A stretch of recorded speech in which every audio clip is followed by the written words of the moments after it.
Attamoltanii fayyaa keessanii ijoollee Oromoo, saba Oromoo, dargaggoo, shamarran Oromoo, qeerroo, qarree hundumti keessan attam jirtu fayyaa keessanii.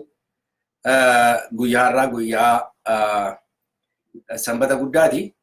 Nagaa ooltan jedheen abdadhaa. Guyyaa boqonnaa keessaniitis baay'ee gaariidha. Har'a waa xinnoo dubbachuun barbaadee dhufe. Hiriyoota keessanitti yoo daddabarsitanii haala gidduu kana deemaa jiru, biyya keessaaf biyya alaatti deemaa jiru, maaltu ta'aa jira laata? Awwaara guddaa ka'aa jira. Awwaaratu ol ka'a.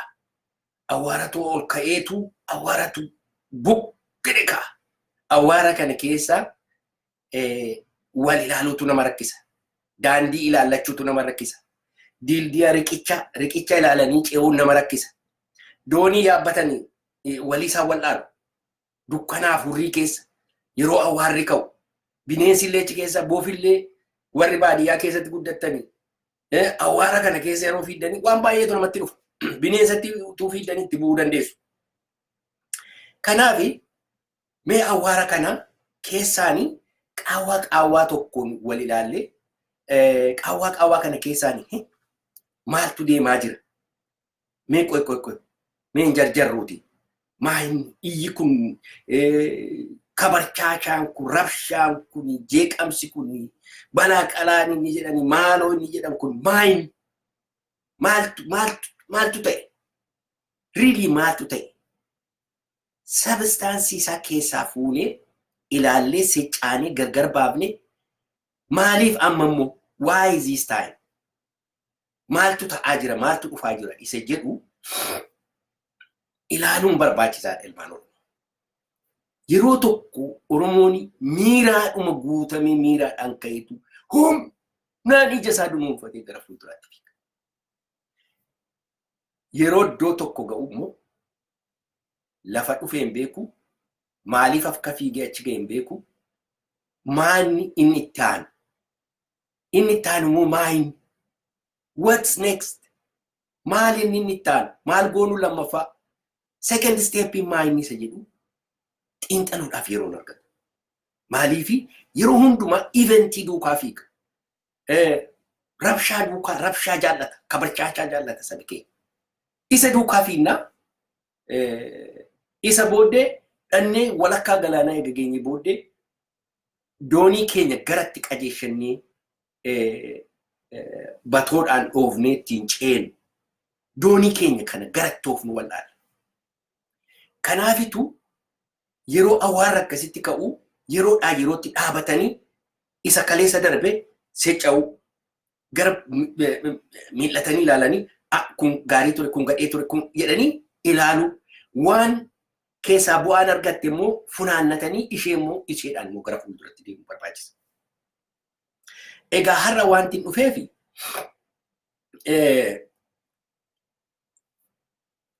rakkina guddaatu ilmaan Habashaa, ilmaan nafxanyaatii fi Oromoo gidduutti simer gochaa jira. Danfaa jira. Karaa jalaa asii ol danfaa jira. Anytime dhowuu danda'a. Isa danfaa jiru kana akkamittiinitu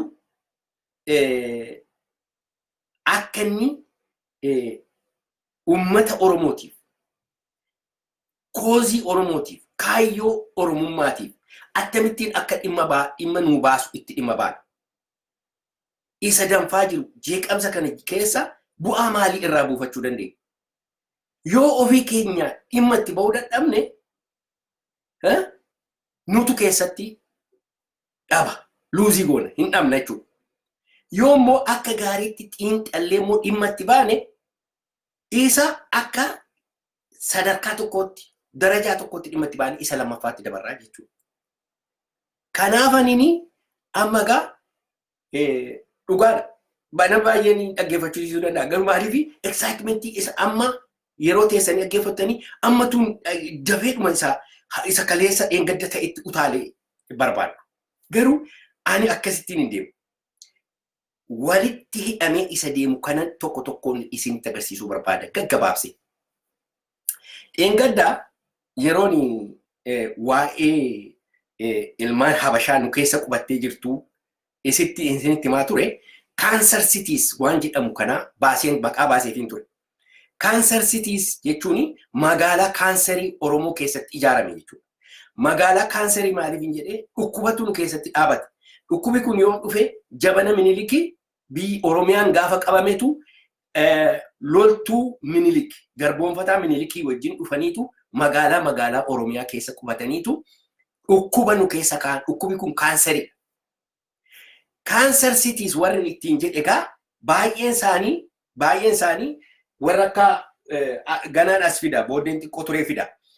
Cancer cities inni jedhe kuni magaalaa Finfinneedhaa kaasee Adaamaa, Bishooftuu, Asallaa, Shaashamannee, Goobba, Boorana keessaa, Nagallee, Gujii keessaas akkasuma, Baalee keessaa akkasuma, Harargee keessaa, Hararii, Diredawaa, Amboo, Naqamtee, Jimma keessaa, Goreedha, Mattuudha, kanuma hamma Dambidolloo hamma kana Cancer cities'idha warri kun. Kaanserii Oromooti. Kaanserii dhullaa nanna Oromoo irratti baba'ee jiru. Jarri kun anytime dhowu. Dhullaan kuni qoricha argachuu qaba. Dhullaan Oromoo keessa nanna Oromoo keessa faca'ee jiru. Cancer cities kan hin jedhe kuni amma istaatasii isaanii ilaalla. Haala Cancer citiin kun itti jiran. Cancer citiesiin kuni attamitti jiru har'a. Maaliifi rakkinni kun hundumtu achi keessaa madda. Achi keessaa waan madduufi Cancer citiin kun attamitti jiru jennee ilaalla. Egaa Cancer city kana waan tin fideefi waanan fideefan qaba. Akkasiin akka gaariitti na duukaa buutanii barbaada. Mee saampelii tokko fudhannu. Saampelii tokko fudhannee Cancer city kana maal akka inni fakkaatu ilaalu. Cancer city keessaa tokkoon fudhadha. Ibsaa kana irratti calaqqisaa in agartuu laata hin beeku. Asan isinii buta. As isinii buteen akkas godheenini akkas godhee Cancer city tokkoon isinitti agarsiisa. Cancer city hundumaa bal'eesseen Finfinnee iyyuu nan bal'eessame ammaaf. Finfinnee kana bal'eesseen Cancer city Adaamaan isinii dhiisa. Cancer cityin kuni Adaamaa asitti dhiisee kan waa'ee Adaamaa isin agarsiisu barbaada. Kuni Adaamaadha jenna. Adaamaan egaa Cancer city Oromoo keessatti dhaabattee Habashaan ilmaanni nafxanyaadhaa itti walgeessee Oromiyaa itti jeeqaa jirtu Adaamaadhaa jenna. Adaamaa kana keessatti ani kan inni itti guddadhe Bishooftuudha. Bishooftuuttan guddadhe. Bishooftu Adaamaa nan dhaqaa, Adaamaa si'a baay'ee nan dhaqaa, Bishooftuu keessa baadiyyaa keessa deemaan ture. Maaliifi achi Evangelical College kan jedhamu keessatti waan guddadheefi Bishooftuu kanan deemnaa, baaduu dhunnaa, aannan dhunnaa saba keenyarraa baay'ee walitti dhiyaanna ture. Kanaafan achi deddeemaa ture, kanaafan beeka. Amma egaa Adaamaan kuni afaan Amaaraa haasofti. Yeruma sana iyyuu nu dinqa ture. Afaan Amaaraa haasa'uu, aadaa Amaaraatii, beeta kiristaaniin isaanii baay'eedha asitti. Egaa kana keessaa ba'anii alatti teentakalii qabu, hidda qabu jechuudha. Hidda qabu, hidda gadi haasanii. Kaanseriin kuni hidda qabu. Ilaa hidda isaa ilaala akka inni yaafate. Addanatti bataskaana qabdii, addanaa qabdii. Ani ilaa wanti isin galuu jiran bataskaana Ortodoksii jibbee miti. Garuu bataskaana sana wajjinitu domination isaanii deema. Isaan achi keessaa poolisii isaaniitu madda. Dabtaraan isaanii achi keessaa nutti xonoqqolu, achi keessaa nutti yaa'u har'a kana agartaniitu Oromooni bataskaana mataasaa qabaachuun irra hin jiru jedhanii. Amma egaa tentakeliin kuni naannaa reediyeesii haa jennu 100 fudhatu naannaa kiiloomeetirii 100 Adaamaatti marsee. Hiddi kaanserii kun akkasittiin faca'ee jira. Jarri kuni leegaaliidhatu biyya Oromoo keessa jiru? No, illeegaaliidha. Seeraa ala Oromiyaa qabatanii, qawween qabatanii, nama ajjeesanii, qalanii, harka muranii, miila muranii, gurra muranii, harma muranii, boollatti calii calanqootti naqanii, aannoleetti kana godhaniiti kan isaan akkasittiin bal'atanii jiraatan. Jarri kuni jaalala nurraan qaban, jibba duwwaa, nu cabsuudhaafi, nu fixuudhaafi. Amma egaa tentakeliin kuni akkasitti jiraa haa jiru. Hidda jechuu kooti. Tentakel jechuun koo hidda isaanii. Amma hiddi kuni addana keessa Oromoo wajjin wal makee. Kana keessa ijoollee eessumaa baay'ee jira. Ijoollee eessumaa baay'eetu jira. Eessuma baay'ee qabna. Ijoollee eessumaa baay'eetu jira. Ijoolleen eessumaa kuni yeroo guddatanii saayikooloojii maaliitiin guddatu?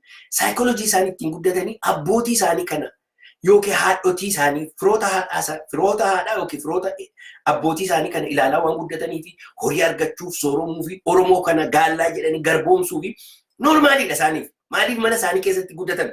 Haadha isaaniitti yoo haati isaanii Oromoo taate haadhaan gaallaa ittiin jedhanii itti kolfaa. Yookiin abbaan immoo Oromoo ta'e baala bootti jedhanii itti kolfaa. Akkasitti guddatanii saayikooloojii kanaan jiru ijoolleen kuni. Kanaaf ijoollee waan ta'aniif warra harka humna olaanaa qabu wajjin asooseetii godhu ijoolleen saayikooloojii dhuma kun. Amma gaa ijoolleen eessumaa kuni baay'een isaanii birookiraasii keessa galaniiru. Birookiraasii Haayile Sillaasee keessa, birookiraasii Dargii keessa, miilitarii keessa warri galan warra ijoollee eessumaa kana. Ijoolleen eessumaa kun egaa karaa baay'eetti afaan keenya waan beekaniif nu keessa galaniitu tasan gochaa jiru.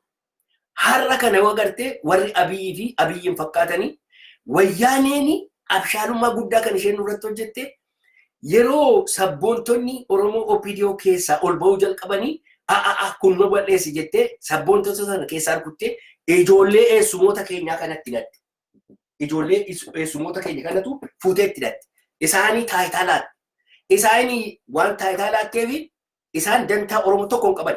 Lafa Oromoo kana fuudhanii gurguruutti ka'anii, Oromoo nagaduutti ka'anii, ciruutti ka'anii, waan takka moral responsibility tokko irra jiru jira kanarra. Ani komadhus ijoollee eessumaati. Kan keessaa ba'anii wajjin dhaabatan baay'eedha. Ani cubbuu dubbachuun barbaadu. Garuu akka itti wayyaaneen organaayizii gooti sanatu ijoolleen eessumaa kun egaa har'a taayitaa gurguddaa kan qaban achi keessa. Abbaadhaan yookiin haadhaan, abbaadhaan yookiin haadhaan. Warri kun egaa Oromoo isa of ganee wajjin, Oromoo isa of wal'aalee wajjinitu maal godhaa? Amaaraa wajjin yoo jiraanne malee, Amaaraa yoo ijaarre malee, Amaaraa kana yoo goone malee kan mataa sammuu cabsaa oolu, kan Oromooni bilisummaatti akka hin deemne gufuu guddaa warri ta'aa jiran ijoollee eessumaati. Ijoollee eessumaa kana attam goonaadha. Ijoolleen eessumaa kun attam gochuutu danda'ama ijoollee eessumaa kana. Ijoollee eessumaa kana gaa amma gaa maaliif tokkoffaa soosaayitii keenya keessa baay'ee gadi teentakaliin isaanii baay'ee dheerateera. Beete kiristaanii jettee walii guddifachaa jettii maaloo jettii dhufeerumatu karaarraa boojameen harma sii hodha. Mucaan sii ta'aa siin jedha. Dhufeerumatu sitti gala. Dhufee guddataa kana booddee gaallaa siin jedha. Akkasittiin bal'ifatan. Maal jedhu har'a? Amaarri biyya Oromiyaa keessa jiru miliyoonii 20 ta'aa siin jedha. Eenyuun jedha beektaa? Ijoollee eessumaa kana dabalateeti kan jechaa jiru. Ijoolleen eessumaa kun illegaaliidha warri isaanii kan biyya keenya keessa jiran. They are illegal, occupiers, killers, murderers. Warra uummata keenya lafarraa fixe. Warra calii calanqootti nu galche. Warra uummata keenya duguugee lafa keenya fudhate. Jarri kuni peacefully dhufanii lafa keenya irra jiraan. Isaan akka criminalsitti, akka colonizeritti ilaalamuu qabu ilmaan Oromoo. Akka isaan itti ilaalamanii akka criminalsi, akka Oromoo part of Oromoo tun ta'in akka diina Oromootti ilaalamuu qabu. Hamma isheen kun nu galtutti rakkina guddaa keessa jiraan. Nafxanyaa jechuun egaa ijoolleen nafxanyaa kana wajjin walitti hidhamtee jirtu warra criminalsii kana.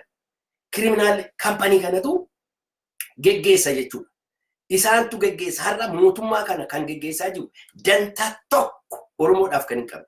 Ijoolleen Oromoo yeroo dhuman, maammulli Oromoo yuunivarsiitii keessatti yeroo dhumtu, yeroo gajaraadhaan Direedawaa keessatti akkas namni, yeroo komaandi poostiin akkasitti dhaabatee Wallaggaaf Gujii fi Shawaa Kaabaa keessatti nama fixu.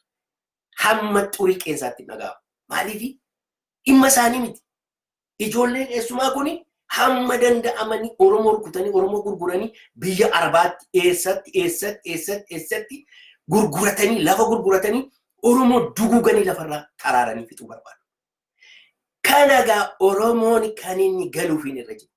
Kanaatu har'a maal jedhu ijoolleen eessumaa kun achas dachaanii dhufanii negoosheetii goona. Wordii nan jaalladha. Wordii kana nan jaalladha waa'ee negoosheeshinii. negotiation kana irratti baradheeras subject gootis negotiate godhan table irratti dhumna xarabeeza irratti dhumneetu haasofneetu amaaraa wajjin fixannaa jiru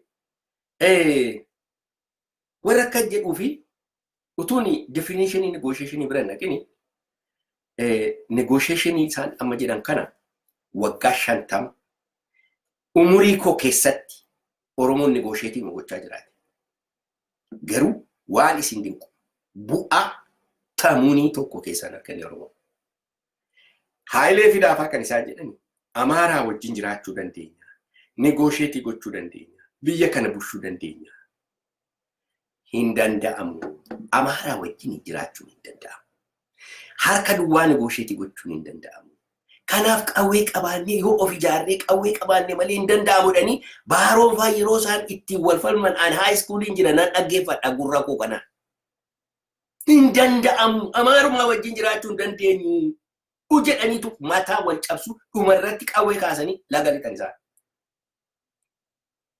magaalaa keessa taa'anii biiraa dhuganii jireenya jiraatanii warri brilliant extreme outstanding students warra akka Baaroo Tumsaafa warra akka Gadaa Gammadaa warra akka Magarsaa Barii warra akka Boomaa Mitikuu warra akka Nadhii Gammadaafa hammuma warra addana keessa deemanii awdaladalanii negotiationi haasa'anii xarabeez zuuriyaa maaluu amaaraa wajjin jiraan hamma kana jiraachuu dadhabanii isaanitti double triple jiraachuu danda'u turan garuu akka inni hin danda'amne waan beekaniif lubbuu isaanii dabarsanii kennan ilmaan Oromoo negotiation jedhan iyyu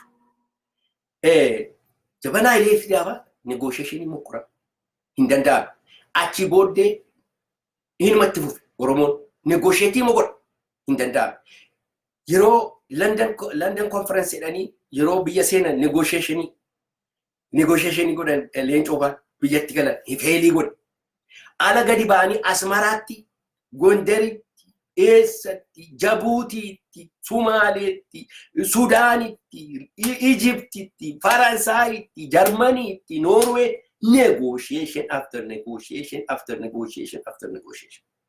Top cause us successful in that. Hundumti isa failure dhaan mate. Maaliif beektu? Negotiationii dadhabneeti.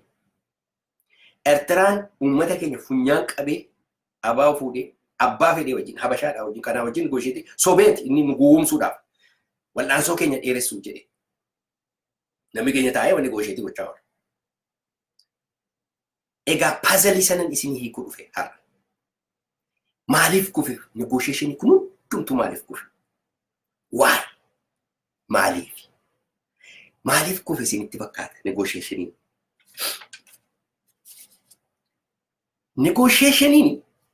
Negotiation jechuun ilaaf ilaamee jechuudha. Walii galtee irra ga'uudha. Waliin mari'atanii hoo'uuf kennii principle isaa hoo'uuf kennii irratti kan hundaa'e walii galanii waan tokko irra ga'uu jechuudha. Negotiation jechuun kana jechuudha. Hoo'uuf kennii haa jennu. Namni dhiifama utaaloo tokko naqabe namni negotiate godhu gabaa yeroo fuutee dhattu maallaqa fudhattee dhattaa gatiinsa maallaqaa wajjin kan baalaansii godhuuf bitattee galta. Negotiate goota. Ati bargain power jedhama gaa. Bargainii gochuu dandeessaa jechuudha. Horii qabdaa inni hoolaa qabaa kana booddee negotiate gootee bitattee galta. Negotiationiin yeroo hundumaa harka duwwaa negotiating gootu biyya lafaarra hin jiru. Kan harka duwwaa negotiate godhe Oromoo duwwaa seenaa keessatti. Mararaan maal jedhe? Saba guddaa ta'ee kan nagaan jiraachuu kadhatu Oromoo duwwaan argee jedhe. He is correct, 100% correct. Negotiation jechuun yeroo hundumaa xarabeezaa ilaameetti yeroo dhiyaattu waa fudhattee dhatta. Maal fudhattee dhatta? Irree kee fudhattee dhatta. Yoo politikaa ta'e irreedha fudhattee dhatta. Mee seenaa tokkoon isinitti hima. Yeroo second world war dhumate yeroo Raashaa second world war dhumatee maaltu ta'e? Hitler akka kufeeni Japan Hitlerii fi warri Itaaliyaanii warri sadan kun eega kufanii booda warri Raashaa warri Britishiitii fi warri Ameerikaa negotiate goonaa jedhan. Jarmanii kan akkam goonaa addunyaa kanatti mittiin bilnaa jedhanii negotiationii itti teenyaa jedhan. Raashaan kooministii waan ta'eef jara kana lamaanii baay'ee of eeggata ture. Maal jedhan hokkee haa goonu jedhe. Eessatti goonaa jennaan mana fillaa jedhan. No, mana wajjiniin fillaa jedhe. Okay, wajjiniin filla. Mana filanii mana safilan sana gidduutti immoo negotiate godhan. Ammas maal jedhan? Maal jedhan? Mana filanii eega boo fixanii booddee Ameerikaan anatu dura ol gala mana sana keessaa hin dandeessu jedhe Raashaan. Over my dead body hin galtu jedhe. Maal malee karaa sadii balbala cabsan ilmaan Oromoo. Britishiin karaa tokko, Raashaan karaa tokko, Ameerikaan karaa tokko. Karaa sadii balbala cabsanii wal duukaa ol lixan jedhu. Hamma kanaatti ispeelii godhanii diiteelii taa'aniitu negotiate godhan. Paawarii biyya lafaa akkasittiin gaafatan ciratan. Maaliif hundi isaanii irree qabu. Maaliif yoo taatanii Raashaanii amanaan turre Ameerikaa. Maaliif Hitleriin gara Raashaatti gadhiisee Raashaa balleessuudhaaf karaa booddee gargaaraa ture. Hitler maraataa waan ta'eef Ameerikaatti achi as galagalee warra Awurooppaatti galagalee malee yeroo isaan dhaqanii Raashaa lolanii Ameerikaan underground support gochaa ture Hitleriin. Booddee Raashaan immoo kana beeku. Abshaalummaa guddaadhaan ka'aniitu rukutan. Kana booddee humna isaaniitti agarsiisan. Humna isaaniitti agarsiisan. Negotiation jechuun akkas jechuudha. Negotiation jechuun xarabeezaa negotiation yookiin gabatee irratti ilaa filaamee haasoftu sana irratti waa qabattee dhiyaattaa jechuudha. Leverage qabdaa jechuudha. Humna qabdaa jechuudha. Humna fudhattee dhattee teessaa jechuudha. Humna dhattee fudhattee dhattee hin teessu taanaani okay negotiationii minigaa dictation jedhama. Negotiationii jedhama. Nama isa humna qabutu termii barbaadu ofii katabee fidee xarabeezaa sana irratti sii darbata. Fudhatteen fudhattaa shugguxii fuudhee adda keetti qaba. Saayinii gootee sokkita. Kana booddee gadi baatee boossa. Kanumatu gaa ripiitii irra deebi'amii kanuma hojjetaa bahe uummati Oromoo. Maaliif jaarmaa cimaa hin qabaanne waraana qawwee hin qabu. Irree hin qabu. Qawwee hin qabaanne Oromoo. Yeroo wayyaanee wajjin wal lole laafaa ta'edha. Negotiationiin yeroo hundumaa from weak point laaffinarraa kaatee miti kan itti negotiationii gadhu. Hamma ofii keetii jabaattutti hamma taate cimtee lolachuu qabdu.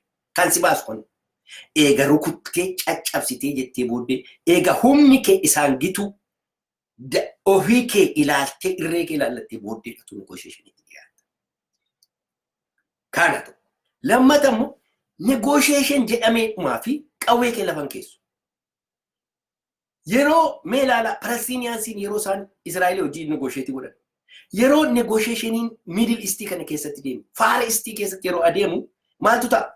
Har'a negotiationiin bor ganama yeroo jedhani har'a rukuttaa isa guddaa rukutu oppositioniin dhaqee. Yeroo bor negotiate godhan har'a dhaqee mana hidhaa isa guddaa cabsaa, magaalaa isa guddaa gubaa, karaa guddaa cufeetu mana hidhaatti nama baasa. Maaliif bor pressure irra kaa'a dhaqee. Oromono bor negotiationii godhan yoo jedhee fishkaafu dhaqa karaarraa fagaadhaa ciciisaa lafa harka kennaa. Kun dadhabina guddaadha negotiationii keessatti.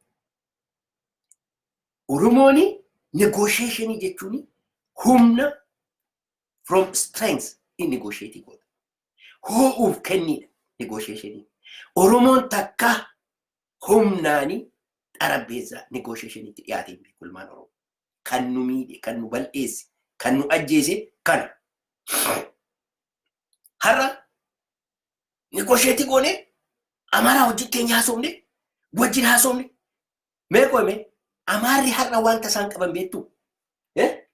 Kaanser sitii kana keessa meeshaa hamma funyaanitti hidhataniiru tokko, milishaa ijaarrataniiru lama, Bureaucracy kan isaaniiti 3, maallaqi kan isaaniiti 4, baankiin kan isaaniiti 5, international organization isaan booddee jiru 6, torbaffaa Horn of African Middle Eastin baay'een isaanii wajjin jiru 7.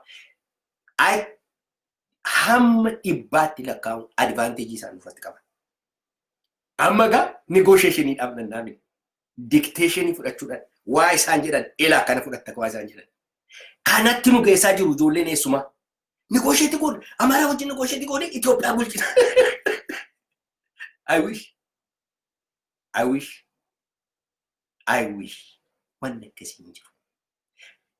Otoo negotiate godhanii harka duwwaa Amaara bulchuu hin danda'ame baarootumsaa lubbuusaa lafatti hin gatu. Nadhi Gammadaa hin du'u ture. Magarsaa Barii hin du'u ture. Abbooma Mitikuu hin du'u ture.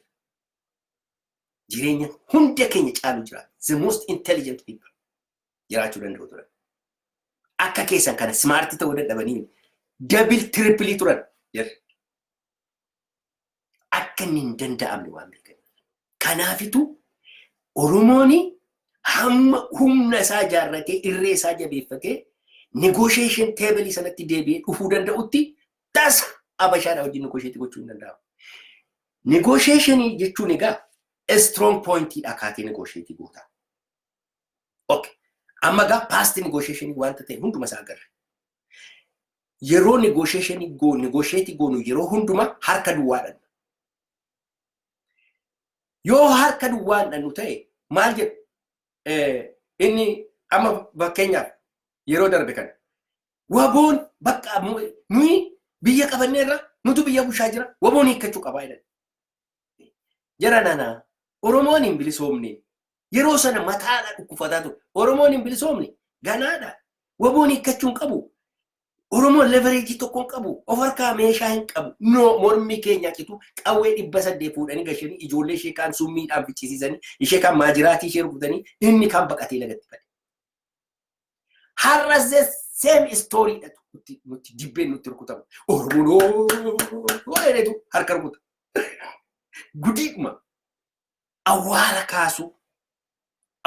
kaasu cool down gochuu barbaachisa. Kanaaf egaa negotiation waan jedhamu from strength from jabinarraa irree kee eega flexi gochuu dandeesse booddeedha negotiate kan itti godhu. Negotiate callumattee samiirraa gadi buutee miti kan itti negotiate godhu. Hin danda'amu. Sirnuma warri amma Norween kottaatii negotiate godhaas beeku akka nu waa tokko hin qabu. Akka nu jedhaa jilbeenfannu barbaadu. Shira kana irratti Ingilizoonni kottaa negotiate godhaa.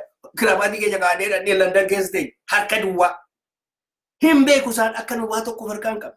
Ilmaan Habashaa jalatti nu kuffisuudhaaf Ameerikaanonni kana nu godhan, Ingilizoonni kana nu godhan.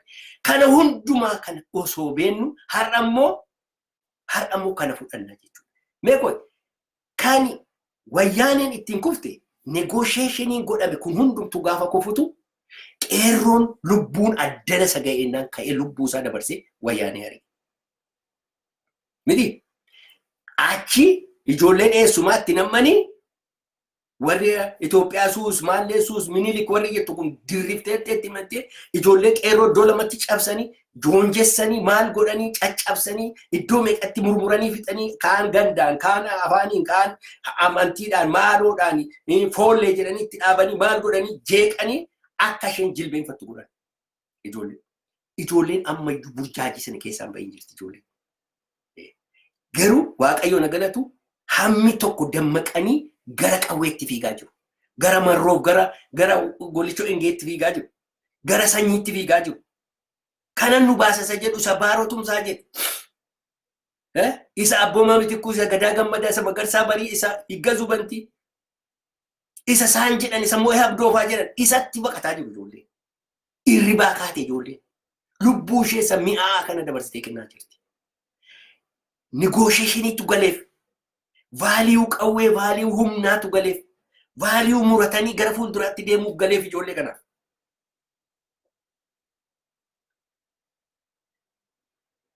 Har'a Daani'eel ati negotiationiin jaallattu araaraan jaallattu abbaan koo baay'ee lallabaa turan araaraan nama jaallatu garuu abbaan koo yeroo hundumaa humnarraa negoosheetii godhaadha.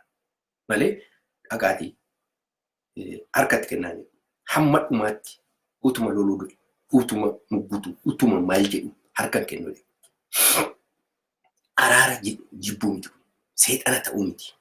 Isa hiikaa garaagaraa laattaniif miti. Garuu addunyaa keessa yeroo jiraannu sirna addunyaa kana keessatti akka itti addunyaan opereetii godhutti opereetii gochuu danda'utu nurra jira.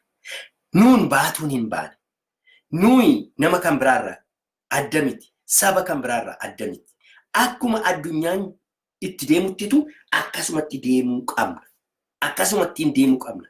Negotiation maarree dhanii isaan mataa nu naannessanii waan negotiation sana dura dhufu baay'eetu jira.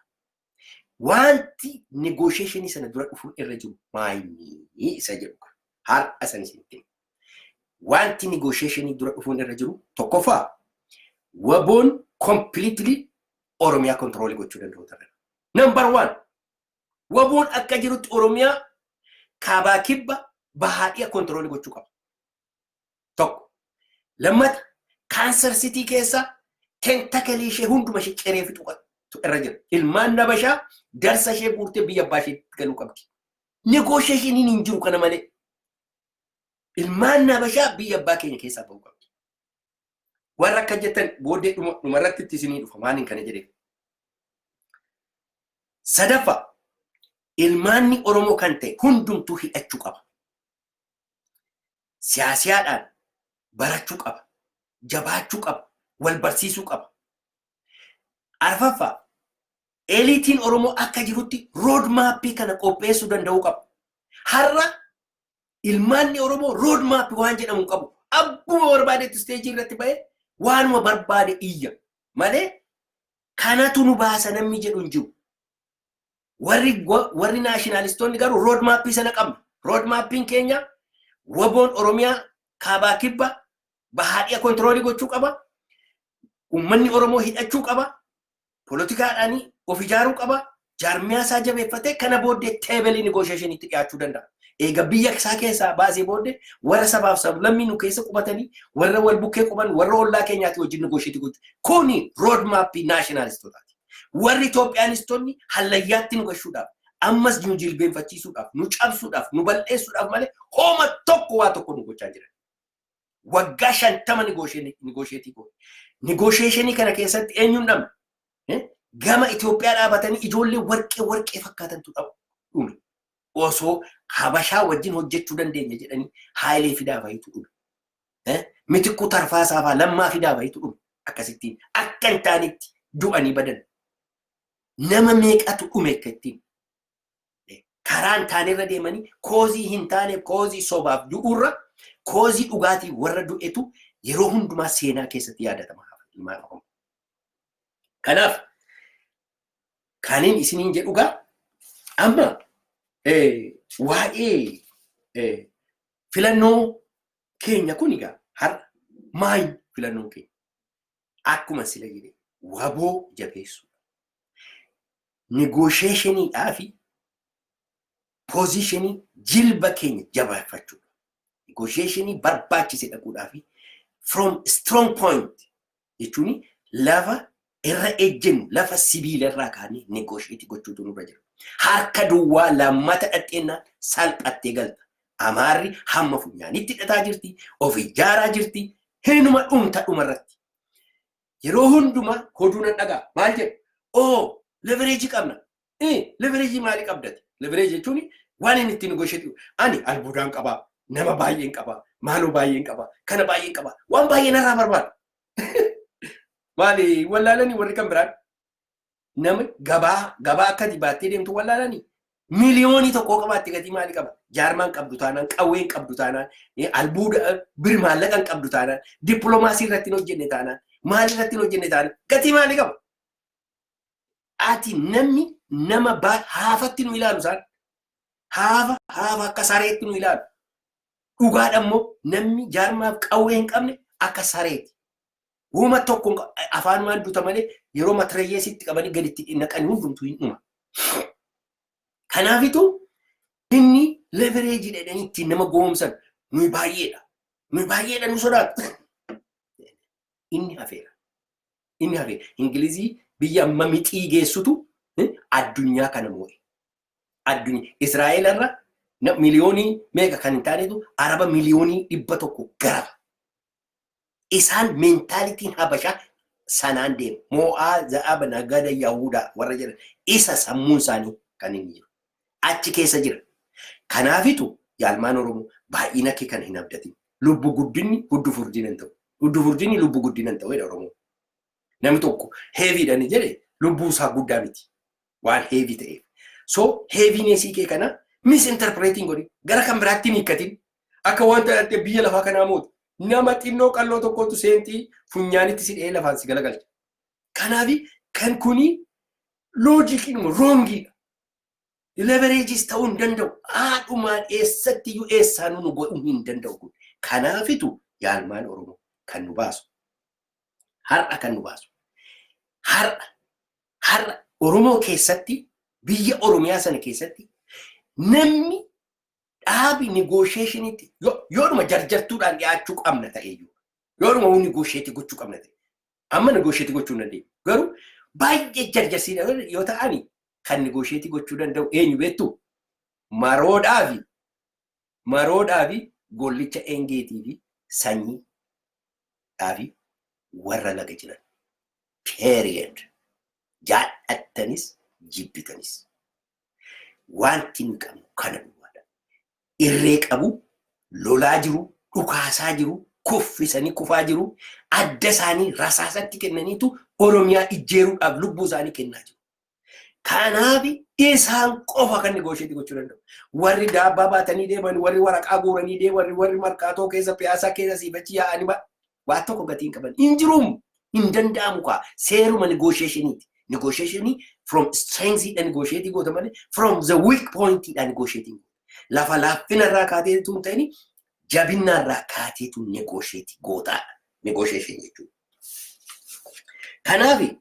Kanaaf egaa yeroo hundumaa akka warri Itoophiyaanistonni itti approach Itoophiyaanistotaa kuni gatii hin qabu roongiidha. Waggaa 50 itti dhama'e ulmaan Oromoo. Waggaa 50 itti joonjoofne. Waggaa 50 nama itti fidne. Nama baay'eetti itti dhume. Negotiationii godhanii mooraatti qawwee hiiksisanii gashanii karaa booddee ilmaan Habashaa dhuftee kaampii keenya keessatti ijoollee fixxe. Warri liidersiin alatti baqatanii. Yeroo hundumaa kanatu ripiitii godha. Biyya keessaa nama ficcisiisuutu jira. Kanaafitu ijoolleen har'a Rabbiin agalatu lafatti baqattu qabdi.